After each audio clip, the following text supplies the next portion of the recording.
it's me, Debbie, and surprise, I'm officially a mom. Well, motherhood has been an incredible journey so far, but the one thing I can definitely do without is those unwanted baby pounds. So I hit up my mommy message boards and asked all my mommy groups, and apparently the secret to shedding those unwanted LBs is intermittent fasting. Girl, this diet has real promise, and all my girlfriends are doing it because they lost the weight real quick. This diet puts Jenny Craig to shame, so naturally I was gonna try it. Hey Deb, congrats, welcome to the Mommy Club. So intermittent fasting has gained a lot of momentum recently, but it's not necessarily new, so let's break it down a little bit. For forever, the go-to weight loss diet was just restricting calories on a daily basis. But let's be real, that really sucked and was really hard for people to maintain. So intermittent fasting was born. So with intermittent fasting, you're restricting calories on certain days or certain times of the day, and then the rest of the time you're free to eat whatever you want. So in a sense, it's a lot more of a flexible way of dieting. Sounds like my kind of diet. On top of that, and most importantly, I hear the fat just melts away. Yeah, sure. Intermittent fasting in the research has been linked to a decrease in body weight, body fat, and waist circumference. Whether or not you can keep that weight off is a completely other thing.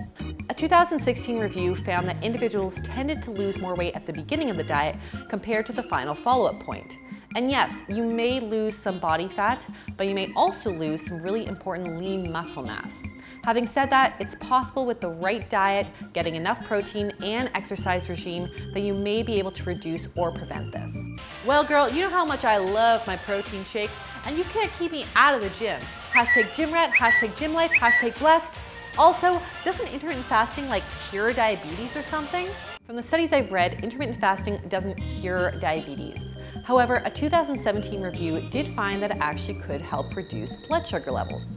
It may also be a heart-healthy diet because research suggests that it may help to reduce total cholesterol, blood pressure, and triglyceride levels. So it's settled, I need to be all up in intermittent fasting. Not so fast, girl. Let's talk about some of the concerns that I have with this diet. I know how much that your social life means to you, and intermittent fasting may put a huge damper on things. With intermittent fasting, you've got a shortened eating window, and that might just not work so well with your weekly brunches and your post-gym smoothie bar hangouts. And Debbie, if life is not about spending time with friends and family, eating something delicious, what is it about? Ugh, you're right. But since most of my friends are already doing intermittent fasting, we can coordinate some kind of intermittent fasting schedule. That sounds really complicated. Well, speaking of your post-gym smoothie hangouts, intermittent fasting may cause you to have less energy and a few unpleasant side effects. In a 2016 review, a few studies found that people who were undergoing intermittent fasting experienced constipation, feeling cold, headaches, bad temper, lack of concentration, and a decrease in energy. Granted, there was another small trial that found that a 12-week period of doing the intermittent fasting diet did not appear to influence the ability to exercise. However, that study was really short and had a really small sample size.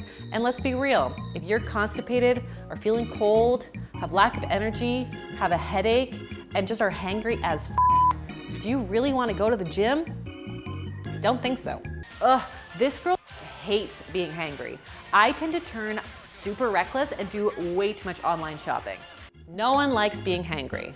Also, I am not a fan of these feasting periods because there's a really high risk that you're going to eat a lot more than you actually need because you're limited to this really restricted time frame. This, of course, can increase the risk of disordered eating behaviors because you're not listening to your body's own hunger and satiety cues and instead are just eating by the clock. Well, didn't you say that intermittent fasting was heart healthy? High cholesterol runs in my family, so if I can lose weight and say bye Felicia to my high cholesterol, I'll be one happy girl. So the research community has had some mixed results when it comes to measuring cardiovascular success. In some studies, intermittent fasting has been shown to increase the good cholesterol, but also increase the bad cholesterol. While in other research, it's found to decrease the bad cholesterol while good cholesterol stays the same. Obviously, it is all over the place and we need a lot more research before we can make some clear recommendations here. Well, at least intermittent fasting can help me say farewell to the baby weight, right? So let's talk about weight loss. So studies have shown that intermittent fasting has a significant impact on metabolism by relying less on carbohydrates as a source of fuel and instead breaking down stored fat. However, restricting calories too severely can have the opposite effect by slowing down metabolism, which can actually cause you to gain weight over time.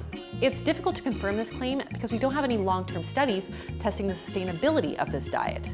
We also know that the dropout rate is pretty bad. I mean, a 2016 review found that it was 31%. That should probably tell you something, Debbie.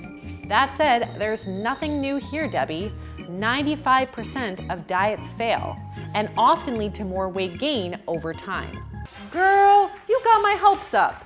Now I gotta find another way to say peace out to Prego Debbie and hello to Diet Debbie.